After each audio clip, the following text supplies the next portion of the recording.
Hello and welcome to Gerety Talks. My name is Lucia Ongai and I am the co-founder of Gerety Awards, a global creative prize that is redefining the standard to which advertising has been traditionally held. Named for Francis Gerety, the copywriter that coined the slogan, "A diamond is forever," Gerety Awards marks the first time an international jury has been brought together to choose the best in advertising. All advertising, not just advertising made for women, through the female lens. Just like the awards, Gerety Talks will put in the spotlight some of the industry's true change makers. So today I have four great guests, which come from the film direction industry. So welcome, all of you. We have Linda Notelovitz, a film director, producer, and founder of Live Design. Hi.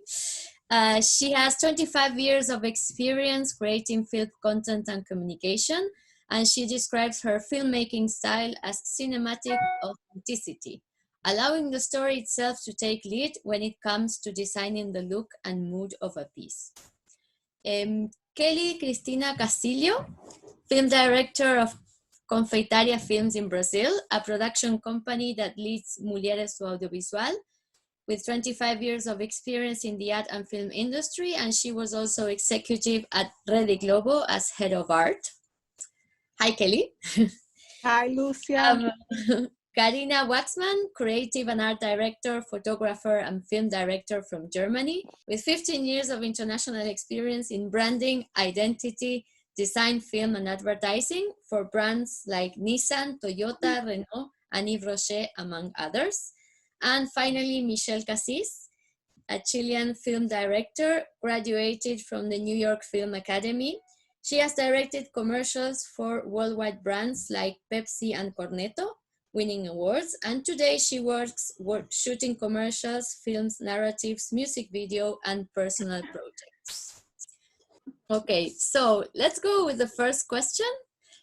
About the creative process. So how is the creative process you go through when getting a script from an agency? How is the dynamic with the team from the agency and the brand? Who would like to start? I can start if you want. Okay. So maybe I quickly introduce myself. As you said, I'm not only a film director, I also work as a creative director, which I have a bit more experience because I'm working since 10 years, I would say, with big agencies, networks, and brands. My passion for film was always there, and I was before, like 10 years ago, I was also actress, so I had also in front of the camera some experience, and also behind as a directing assistant. And I worked also on big movies such as Spike Lee's productions and Ron Howard. So I think for preparing a shoot, it's the most cool thing is that it needs to be fun, and I think it's also the most fun part of film shoot in a film production, because you work in a team and everybody is very excited.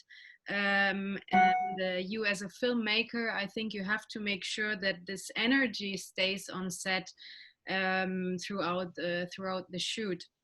So when I have a production where I shoot, I like to keep in mind to prepare myself before the shoot, of course. So I need to know my script very well. I need to know what's the story, what's going on in the story, and the characters. If there are characters, then it's good to rehearsal before, so you go through the scenes and details with the actors, so that once you're on set, everything is really organized. You know what's going to happen. Of course, improvisation, I think, is always a plus, because that's the magic. Plan the blocking in advance, so that you know where your actors stand and where your scene is shot, so that you can also edit, as we spoke before, edit the film good, that you know how you can edit it good. And that's basically, I think, what I would say, how I prepare in my rituals. And then, of course, I think the main importance for every a film director is that you stay true to yourself and to your style and your vision?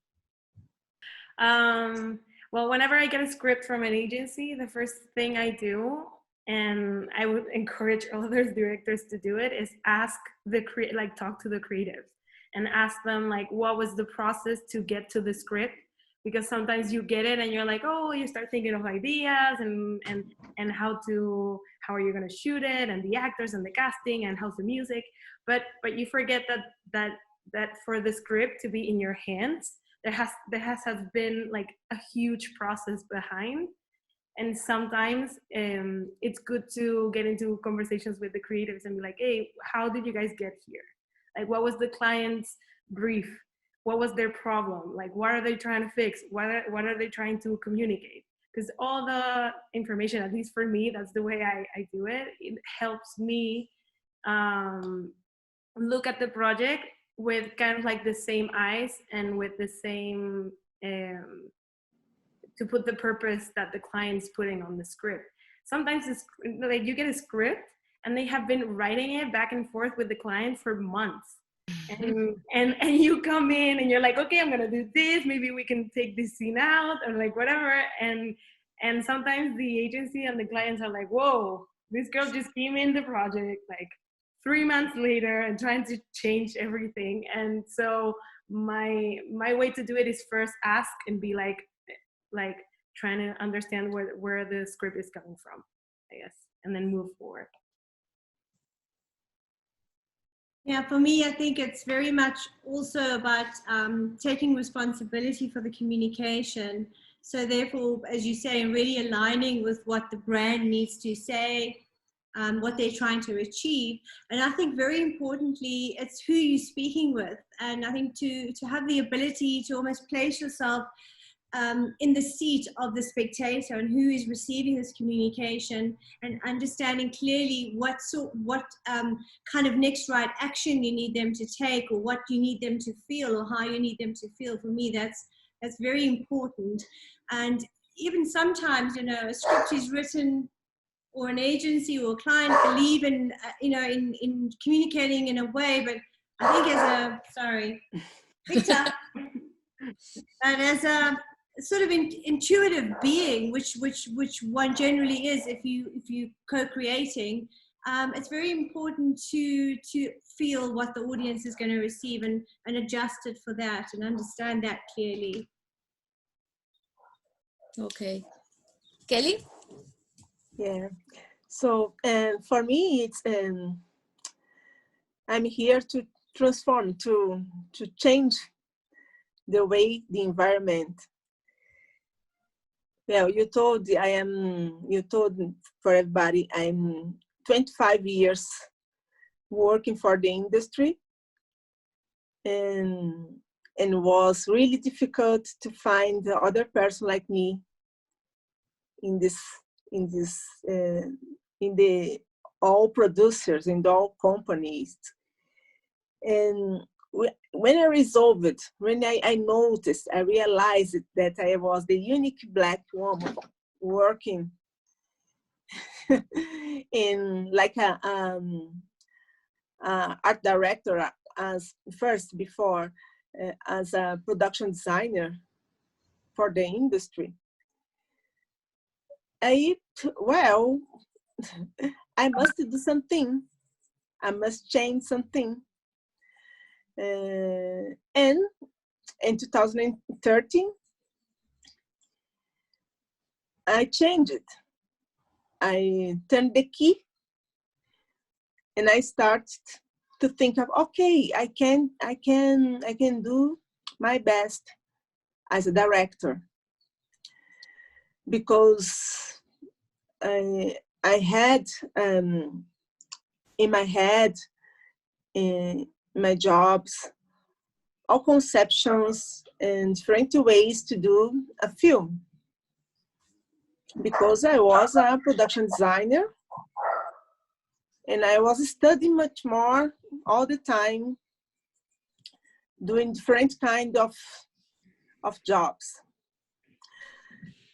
So, and I think I'm here to do something new. And I'm trying, and I have my company. It's not so easy, the connection with some agencies, Confeitaria Films and agents, the big agents. But it's going. We are walking. And so nice now, all the industry thinking about diversity, thinking about you must change. And so this is my way now. As a woman, it's not so easy, but I must keep walking. Okay. And I'm so happy to be here. Thank you so much, Lucia. And so going back to what we had spoken also, how do you prepare yourself for a shooting? Do you have any rituals or schemes you follow? Yes, I'm all the time in, well, I have my way, my environment, my life, that I look everything different all the time. And it's normal for me first to see back, to see around.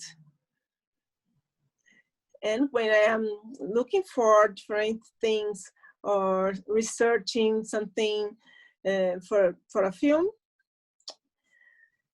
I look inside of me too, because I have a purpose to do different kind of jobs, but think in the other things, not just to sell something. And so when I look inside of me, I look around of me, I look the other persons, and so on the streets, and I need this moment to research, to think, and different ways to do this thing, this job. And yes, I have my time like this. It's so nice too. I love, because I have this history, this historic, looking for different ways, different things, because I was production designer, and so it's okay. But it's wonderful. I love this moment just to look many things in research, and to stay with me, with myself. Michelle? Linda?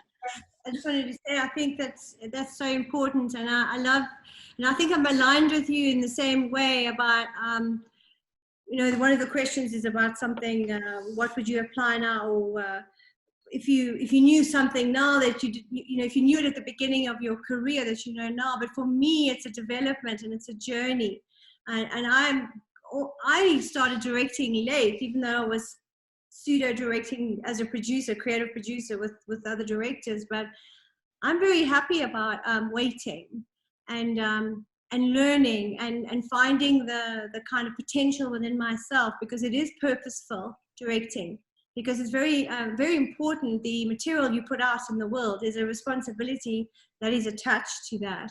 What you're saying, the voice you're saying it with, the process in making the film, you know, all of that accounts for something that you're putting out into the stratosphere, into the mass media market. And I think what you've just said and shared, Kelly, is so important, and a lot of people don't understand that.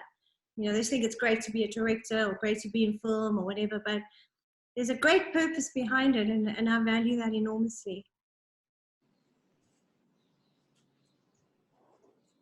Michelle? Well,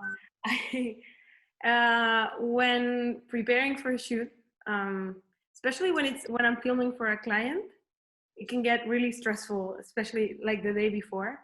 And nowadays that we have less time to prepare for a shoot in advertising, especially like there's no time, everything is for yesterday.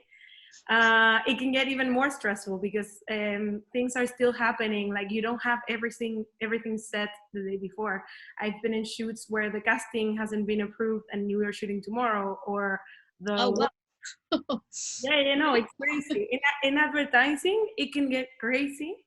So, I mean, I try to, first of all, you need to trust your crew who's working with you, because if you're trying to handle everything, you will go crazy. You need to like trust your crew. And my ritual, at least the day before, is to checklist everything with my crew. And even if they're working on something, like I would watch one of my favorite films just because like it gets me in the mood of like, this is what I love, this is what got me into filmmaking. So the next day I wake up disconnected and ready to, and more inspired rather than worried, I guess. That would be like my ritual, especially if I'm stressed with the shoot. That's good. And Carina, would you like to add something? You already answered the question, but maybe. Yes, I would love to add something. But so for me, I mean, as I said, my experience as a film director was more, let's say, for productions and scripts that I've written, and not so much for clients. While the other way around, as a creative director, of course, I worked a lot with film directors, important known film directors, and also independent film directors.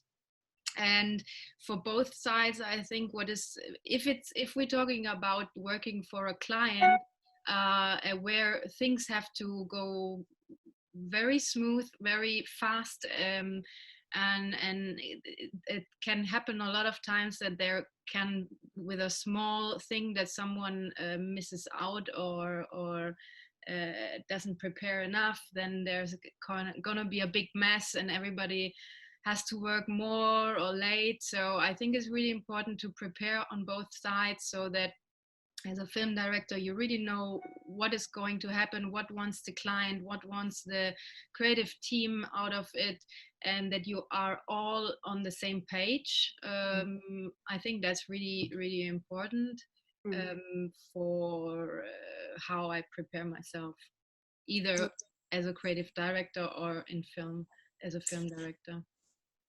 And what are your favorite film or ad directors? You were talking about that, Michelle. And what is it that you like from their work? Do you want me to start? If you want to. You said Michelle, so I was like, okay. Yeah, I mean, my favorite film director, film and advertising and music videos, because he does it all, is Michel Gondry. I'm not actually named after him, because no, that didn't happen. But I love to share the name, and I've actually met him once in a screening. He's like my favorite of all time, just because he's so crafty. Like I love the way he visualizes the films, and he's a lot of about communicating with the everything he has. I mean, I guess what I'm trying to say is like, I really like him because he's crafty and he communicates with every element about filmmaking, you know? The cinematography communicates something. Like Ellen Kuras in Eternal Sunshine of the Spotless Mind did like an amazing job of like a super, it's like, subjective cinematography. Like she would light the scene as how the characters were feeling, and not about like how it was supposed to look inside the room, you know? She didn't care, like the light came from the window, whatever. She was lighting it because of how the characters felt. And Michel Gondry does that in his music videos. I don't know, one of my favorite campaigns he has is a one that he did for Adidas, the guy that wakes up in the bed, and like that it's amazing. And he is so resourceful with like not too much CGI, but most of it doing it in set. That's what like I like the most about him. And of course I have some others. I'm just gonna say them, but I love Seb Edwards. He's the director of some of the Lacoste commercials that I love. The Big Leap. I love that commercial. Yeah. Love Me it too. so much. It's one of my favorites. And he also shot the Elton John, John Lewis commercial that I love. Juan Cabral, he's an Argentinian director, but he's huge. I love him. even in his early works, like with Renault and lately with Apple. I love it. And he's the director of the Cadbury ad. Mm. The Gorilla. yeah. You don't even need to say it. It's just like the Cadbury ad. True. And also, one of my women, like female favorite directors in advertising is Kim Gerety. I don't know if I'm pronouncing it right, but she's the director of Viva la Vulva. Mm-hmm. And also she directed one of the John Lewis Christmas ads that are so memorable, but the one that I like the most is The Man on the Moon, one of my favorites. I love her work so much.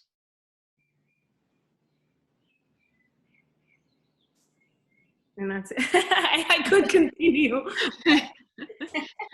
I'm just gonna leave it there. Well, okay, so then maybe I can also answer to this. As you said, I mean, for me, I think there is not just one. It's really hard to say this is the one favorite, because at the end of the day, I think as a film director, as you all are, we are creative people. So we have like a lot of inspiring people around us that we take parts and we feel this is amazing and this is amazing. I mean, for me personally, I used to live in Italy for 10 years. Now I was in France for I am in France for 7 years. So, and Germany. So it's really also a mix of cultures. For example, it's when we talk about film directors, feature film directors, I love like also old directors like Federico Fellini, for example, who's very poetic and can be also very comical. And I love Paolo Sorrentino with his latest amazing films, Divo, for example, or Youth. And then he also has a beautiful hand for crafting the film, so it looks really stunning. And then there is Spike Lee, for example, that I love his movies because he's very controversial, but at the same time his storytelling is very creative.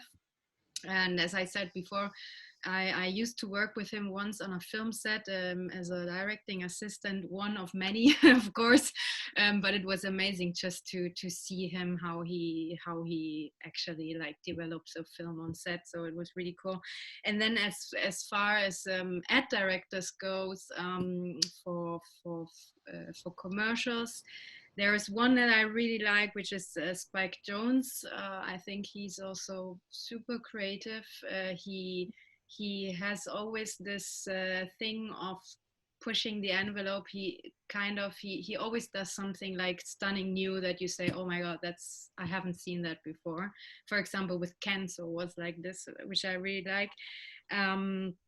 I also like Johnny Green. I'm sure some of you maybe know him from the movie films that he did for Gautier with the gang film production in Paris. And I used to work with Johnny Green actually as a creative director for Nissan, and he also was unbelievable. He was so creative on set. It was really nice to work with him. He has a beautiful visuals and imagery, and just also the how would you say, the timings that he used with together with the music and the edit. It's beautiful.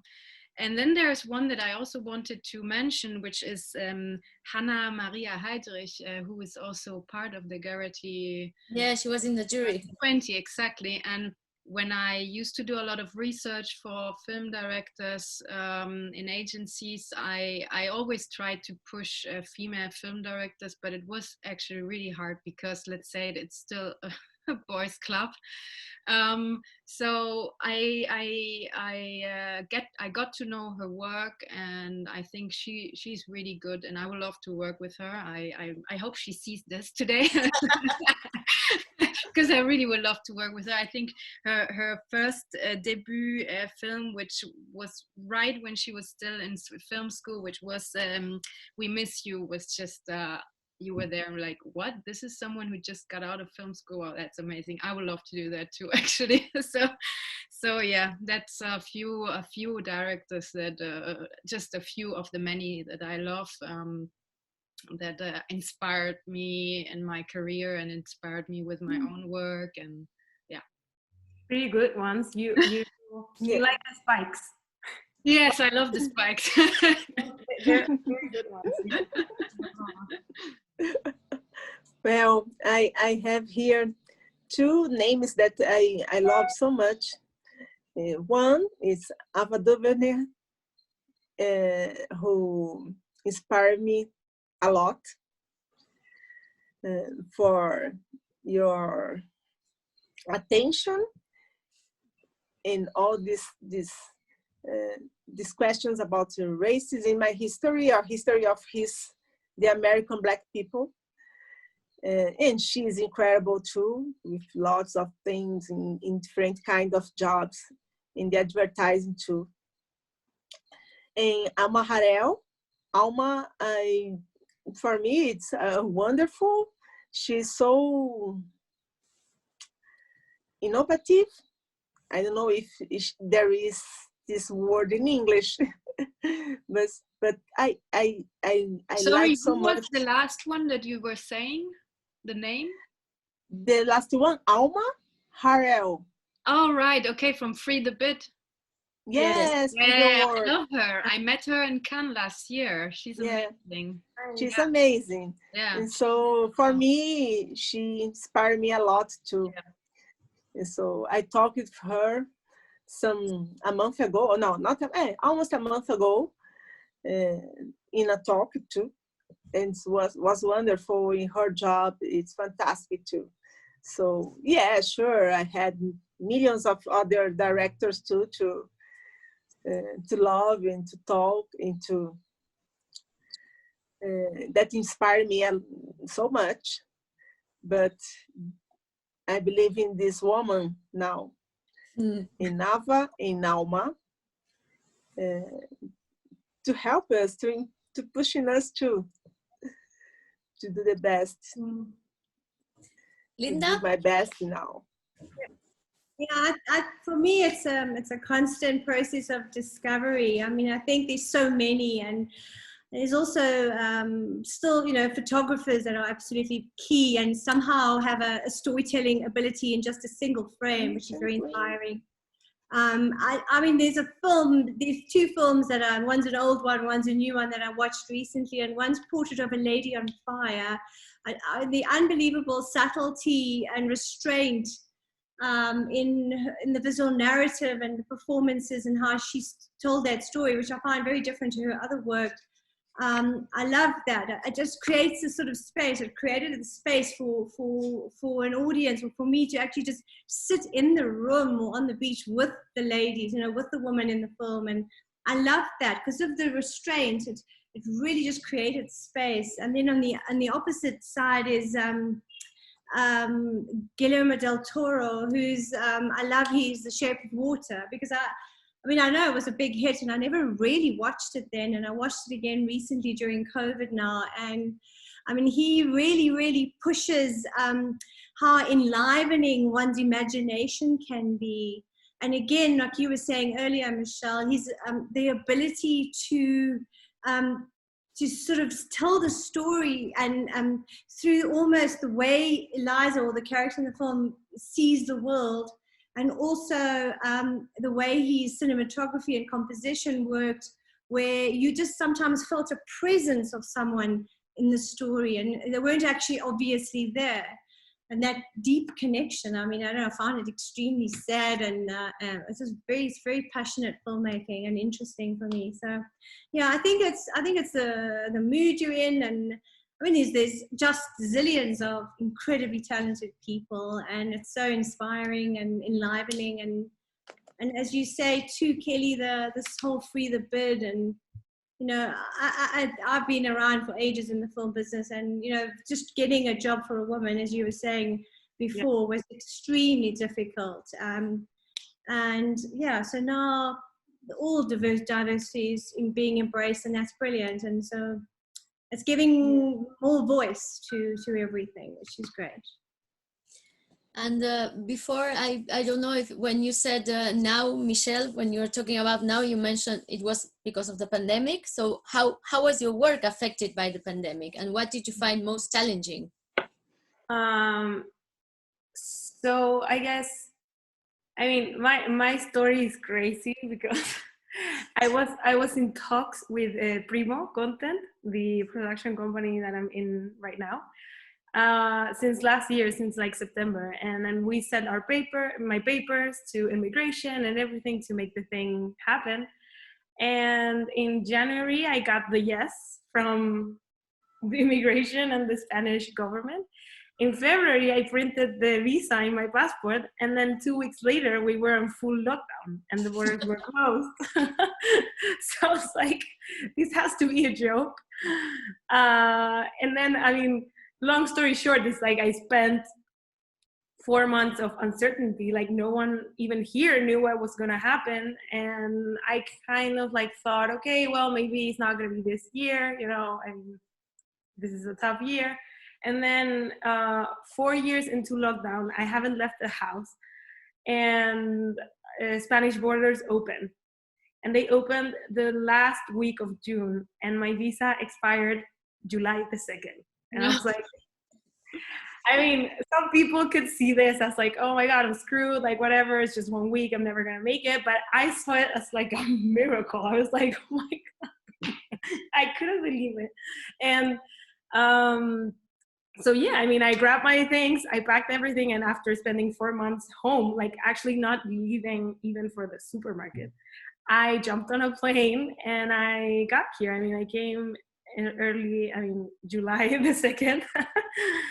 And for now, I mean, it's been hard because I'm coming to a new market in these times where everyone's trying to play it more safe and work with people that they know already.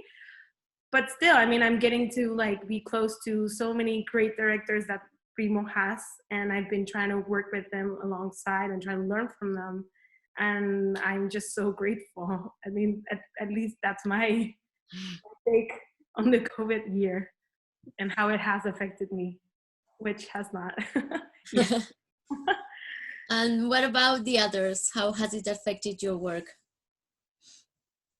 Well, I mean, I have my own little company, and what we did is we hybridized in a way. So we're working a lot directly with clients, and we are, because we're visual communicators in any form, I guess, we kind of moved into all kinds of communication, even websites, but designing strategy, you know, creative strategy, and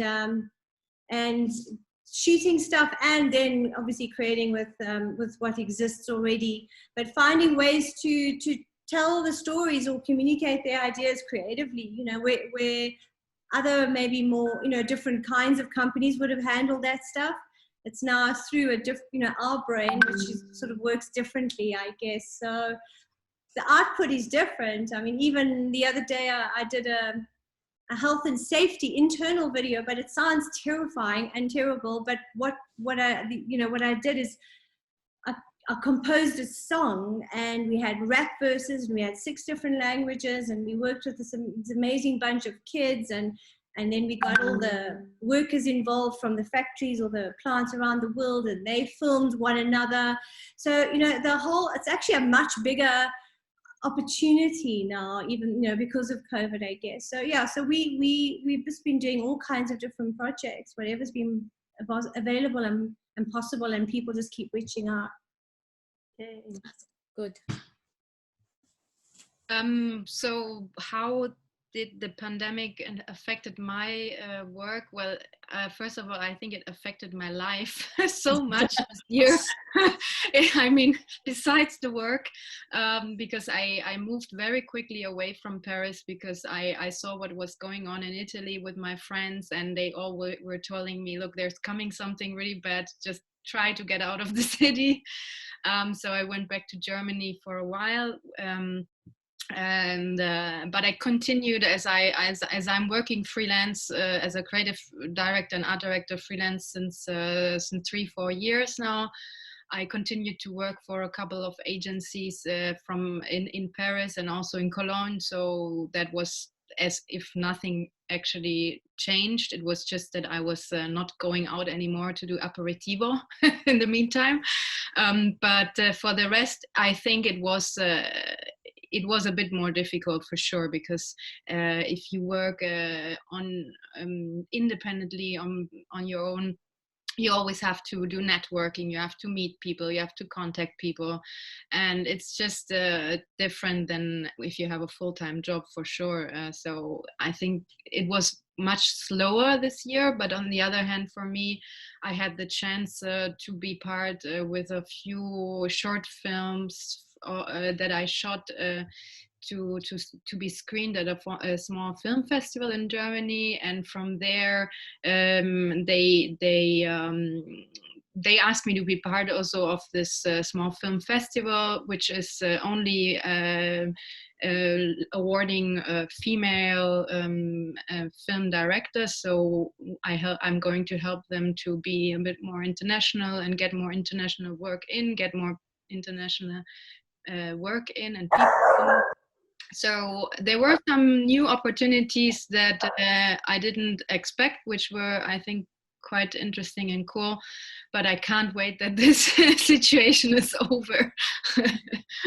I think it's just different than if you are in front like this on a screen. It's cool, but I can't help but like being in person and sitting in front of a person, having a real chat, and there's just so much more energy. So yeah. Yeah, I also used the time to edit films that I'd shot, some personal projects, which have gone into festivals now, and they're winning, which is really great. So I think it's, I don't know, I thought the pandemic in the beginning was great, because I thought it was very important that everyone just sat down for a moment and thought about what's going on and what we're doing. But it has gone on for a bit long now, and now we still don't even know when it's going to end. We don't know when. I mean, well, you're actually right. Now that you say it, I have to say that it's everybody that I talked about in the beginning, after a while, they said they kind of enjoyed finally this coming down and cooling down, and like taking the speed out of things. I think that really was also kind of a good feeling, a new feeling that I think was for everybody new. And in the end, this taking speed out gives you the opportunity to look at things differently, and yeah. So guys, well, for me was sure, I was working for Global Studios Global, or Rede Globo. I was in Rio de Janeiro and here in São Paulo, and Rio de Janeiro, going back, and with the Confeitaria too here in São Paulo. Sure, everything stopped. All the soap operas and projects in Globo stopped too, and here in São Paulo too. The market, all the industry stopped for, I believe, 1 month, 2 months, but was so fast when everybody started to do a different kind of film in home.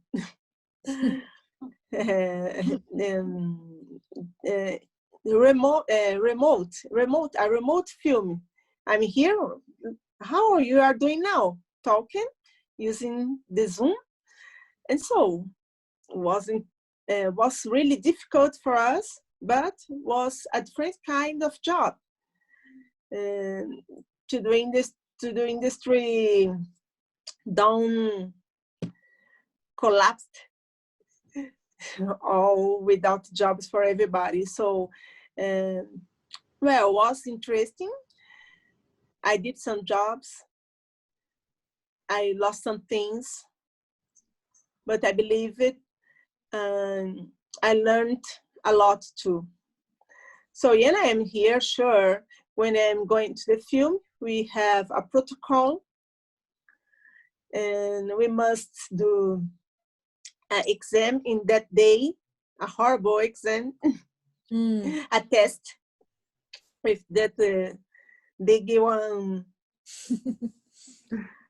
I don't know, that cotonete, I don't know in English this name, to do the test before everybody start the work. So it's not easy, but I'm here trying to do the best. And it's like this now. I don't know how long Nobody will knows. Yes, keep nobody working knows. like this. Yeah. And so, and sure, changed many things for me. Well, I am not anymore in Global, but I'm here doing other so nice films. And I love São Paulo. São Paulo, it's amazing to advertising and to connect lots of people in the industry. And so, and it's like this now. It's Okay. all. Oh, thank you so much, Thank you. Yes, everybody.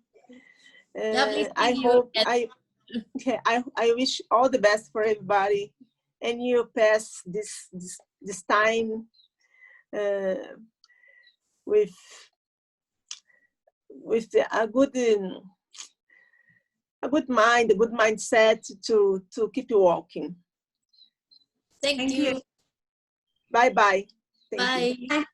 Bye, Kelly. So I suggest we do a last question and then we finish, which is about the what the stories for 2021. So the question is, 2020 was a very special and particular year for everybody. What stories would you like brands to tell this 2021? Speak the truth. Yeah. Lying.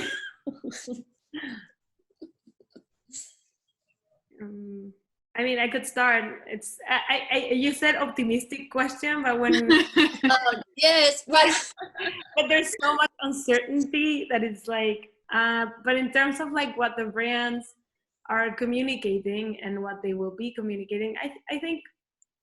I mean, right after the COVID hit, we saw a little bit more vulnerability on the brands. I feel like they opened up to like shooting things at home, shooting with cell phones, you know, but shooting with cell phones because it was not a trend, you know. They were shooting with cell phones because there was nothing else to film with, you know, and opening their minds about using real casting, you know, people from the real, like not actually doing a casting, but maybe street casting or people that are not actors. I think since I feel like advertising is shifting and it's like a very gray area in between the social media and advertising. And in social media, we kind of see real people, I mean, real, but we see there's no actors anymore. Like we're calling TikTokers, we're calling YouTubers, we're calling Instagrammers to participate in the campaigns. And I think it's pushing brands to actually look outside what they used, like the small circle that they were looking before. I have friends, like one of my best friends is a gay singer, and he now participated in a campaign back in Chile of a really big retail brand. And for him, it was like, oh my God, I would have never thought this would happen to me. But brands are looking now at what people are looking, and there's so many things going on. And like, and I just hope, I mean, what I wrote down with this question is that I hope that brands will be dare to be more vulnerable, and I hope that they dare to be more inclusive, not only in the casting, but in the entire process. Like my dream would be to have a production entirely made out of women, you know? That would be my dream. Like the creative director, woman, the client, a woman, director, a woman, my crew, everyone, like women. I mean, it would be my dream. And also, yeah, I guess to cast real people.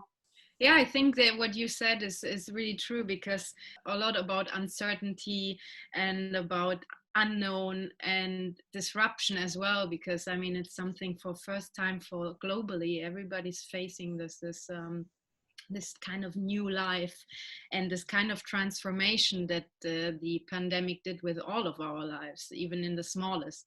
And so I think I agree with you, because in this way we have seen like an enhanced creativity and innovation where we create something that is created with new ideas, or even if you say how you say just with a cell phone, or just real life stories with people who haven't done or haven't thought about doing that before, but just because we have it at hand. So sometimes we don't have to look to the most I don't know, the most glamorous director just because, or we have to take I don't know, we have to make decisions because this is the best for the money. So I think what people and brands have to think about is taking this kind of responsibility that is to the people next to us as well, and to give them chances, and be responsible what you produce, what you say in your story, to just give back, something to our world, to our environment, to society. Think more diversity, which was already before the pandemic, I think, in place, and we were doing a lot. I mean, when I was in Paris working for Mad and Women Agency, this all-female creative agency, we were pushing a lot gender and gender speaking campaigns. So I think there is already an important hashtag Me Too thing going on in this. I think there's a chance to be more creative with a more responsible sense, and as you said, also more vulnerable towards others that are different from us. Just to add to what you said, Carina, I think the most unexpected thing happened where every single market, every region, the whole world was faced with the same problem at the same time. I mean, that's never happened. Even the plague was regional, was areas of the world. But I mean, this is has to create change. And I just hope that next year, when we come through this, that's not forgotten, and that the opportunity that we've been given as a human race is utilized to its fullest, and we create meaningful change and stories that are real, and not have to attach a Me Too hashtag anymore, actually, but just for a natural kind of equalization to happen. And the one thing that I do maintain is that we are all individuals, we are all originals, we are all different. I don't think the world needs to keep trying to make everybody the same. And I think it's about embracing our differences and seeing the value in our differences that gives us that much greater reward and opportunity to be surprising and more creative. So yeah, I would having meaning would be great. Well, let's hope 2021 is a great year for all of us. And thank you very much for participating. Carina and Linda in the jury, and well, Michelle, you will be with us as well. So thank you also for participating here and for your time, and wishing you all the best, and take care. Thank you. Thanks a lot for having us. Meet you, girls. Bye. Bye. Thank you. Bye-bye.